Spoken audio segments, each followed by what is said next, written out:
Hello বন্ধুরা, চলো আজকে দেখি কি বাজার করেছি। চলো দেখে নিই কী বাজার করেছি।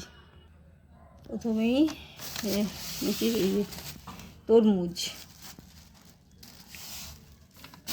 তারপর মুড়ি আমার শেষ হয়ে গেছে, অল্প পড়ে আছে। এনেছি শাখা আলু, এখানে এনেছি আমার ছেলের বিস্কুট আর ডিম। এখানে এনেছি ম্যাগি দুটো।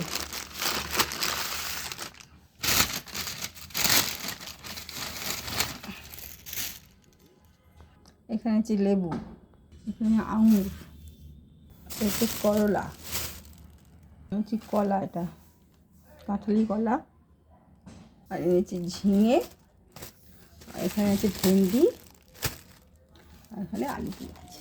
এই হচ্ছে আমার আজকে বাজার।